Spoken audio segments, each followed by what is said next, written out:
Doctor साहब, मेरे बच्चे के मुंह से बहुत ही स्मेल आती है, क्या करें? बहुत अच्छे से ब्रश कराते हैं, अच्छे से सारी हाइजीन है, सब कुछ है, फिर भी ब्रेड ब्रीथ जाती नहीं है। ये सवाल लगभग लगभग हर तीसरे पेशेंट का होता है, हर पेरेंट का होता है। तो आज हम बात करेंगे कि छोटे बच्चे न्यूबॉर्न से लेके तो बड़े बच्चों तक वो कौन से कारण हैं जिसकी वजह से बेड ब्रीथ आती है। नमस्कार, मैं हूं डॉक्टर चेतन पाटीदार। आज बात करेंगे हेलिटोसिस के बारे में।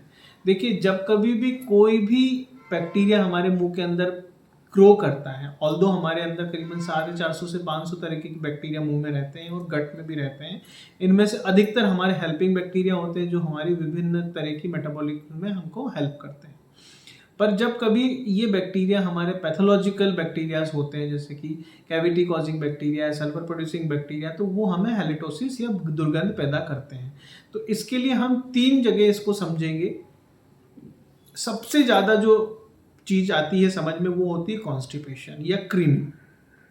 ऐसे बच्चे जिनको पेट में कीड़े हैं, क्रीमी हैं, उन बच्चों में हेलिटोसिस की प्रॉब्लम बनी रहती है। जिन बच्चों को कॉन्स्टिपेशन है, पेट साफ नहीं होता है, भूख अच्छे से नहीं लगती है, या स्किन बड़ी ड्राई है, जो माउथ ब्रीथ करते हैं, इनमें बड़ी हमें दुर्गंध की तकलीफ दिखती है।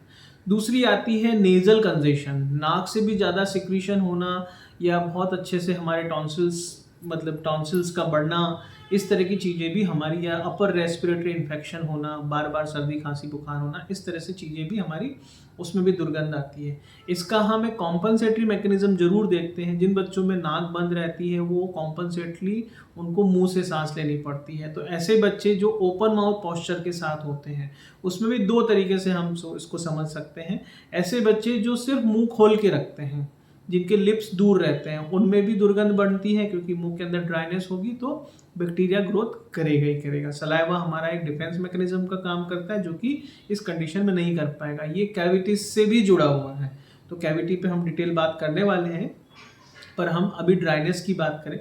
दूसरी स्टेज में बच्चा मुंह से सांस लेता है, तो थ्रू एंड थ्रू एयर जो है हमारी मुंह से बाहर अंदर जाती है और मुंह से बाहर आती है। ये टोटली माउथ ब्रीदिंग भी हो सकती है, या पार्शियली माउथ ब्रीदिंग या नेजल ब्रीदिंग के कॉम्बिनेशन के साथ भी हो सकती है। तो इस विषय पे भी हम बहुत कुछ वीडियो बना चुके हैं, उनको आप जरूर देखिए माउथ ब्रीदिंग वाले प्लेलिस्ट में जाके।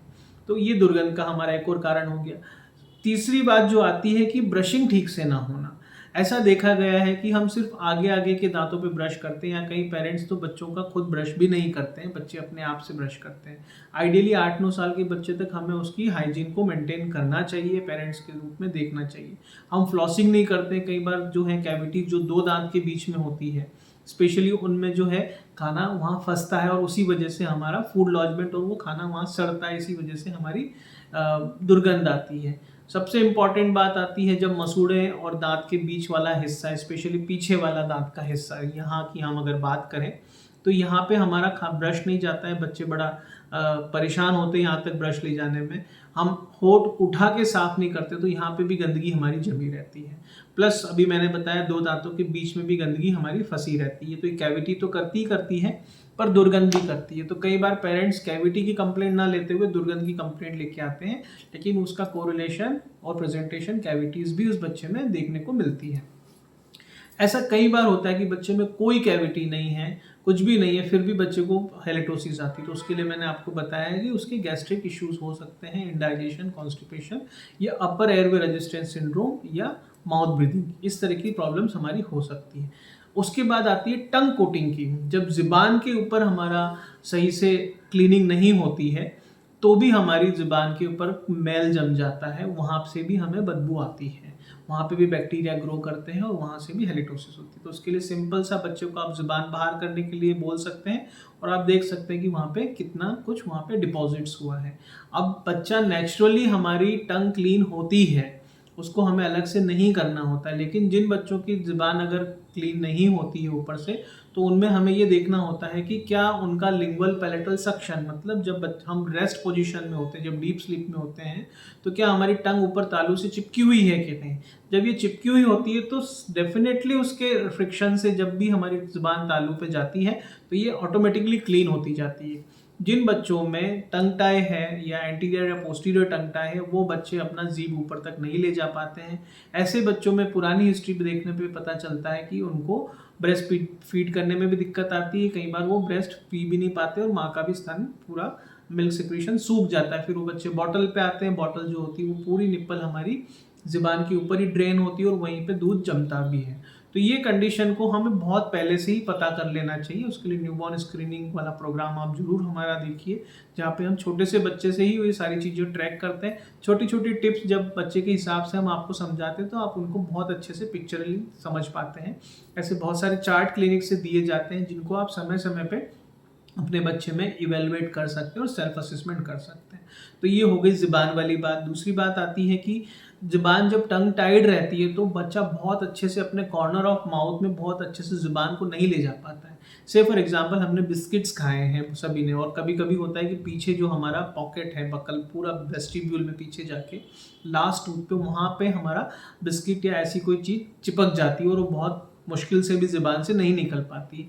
अब सोचिए कि जिस बच्चे को टंग टाई है वो अपने दांत ज़ुबान को लेटरल मूवमेंट्स नहीं दे पा रहा है, मतलब साइड टू साइड मूवमेंट्स नहीं दे पा रहा है, ना बाहर निकाल पा रहा है, तो उस बच्चे के लिए वो जगह पे खाना फंसने की प्रवृत्ति बनी रहेगी। ऐसे बच्चे भी देखे गए हैं जो बहुत स्लोली मेसी ईटर होते हैं, बहुत घंटा भर लगाते हैं खाना खाने में। अगर आपका बच्चा भी ऐसा है तो ज़रूर आपको कांटेक्ट करना चाहिए। उसके पीछे बहुत सारे रीज़न हो सकते हैं। बॉटल फीड हो सकता है, स्पून फीड हो सकता है, हमारी मैस्टिकेटरी मसल का प्रॉपरली फंक्शन ना होना हो सकता है, न्यूरोलॉजिकल प्रॉब्लम्स हो सकती है स्पेशल चाइल्ड्स के केसेस में। तो ये सारी चीज़ें देखनी, ये सारी चीज़ें हमारा जो है वो खाने को या गंदगी को डिपॉजिट करने में रहती हैं। हम छोटा सा एक चीज़ और यहाँ पे समझ सकते हैं कि आम तौर पे किसी जानवर को ब्रशिंग करने की ज़रूरत नहीं पड़ती है। ये सुविधा सिर्फ हमारे लिए ही है और तकलीफ भी हमारे साथ ही है। तो खान पीन का बहुत बड़ा रोल है। ऐसी चीज़ें जो चिपचिपी हों, टॉफ़ीज़ हो गई या मैदे की चीज़ हो गई, या इस तरह की चीज़ें चिपकती हैं, वो भी दुर्गंध पैदा करती हैं। रात को ब्रश करके सोइए, टंग क्लीन करके सोइए। सुबह आप उठ रहे हैं तो भी आप आराम से ब्रश कर सकते हैं और नहाते वक्त फिर से आप ब्रश करिए, तो आपको बहुत सारी प्रॉब्लम से हम छूट सकते हैं, छुटकारा मिल सकता है। फ्लॉसिंग नहीं करते हम लोग, है ना, जैसा कि मैंने अभी बताया कि दो दांतों के बीच में जहाँ खाना फंसता है उस जगह पे हमें धागे से साफ करना चाहिए। इसके ऊपर भी डिटेल वीडियोज़ हैं, बहुत सारे लाइव डिमॉन्स्ट्रेशन मैंने बच्चों के ऊपर बनाए हैं, वो आप जरूर देखिए। तो ये कुछ कारण हैं, और सबसे इम्पॉर्टेंट जो कारण है वो है अर्ली चाइल्डहुड कैरीज।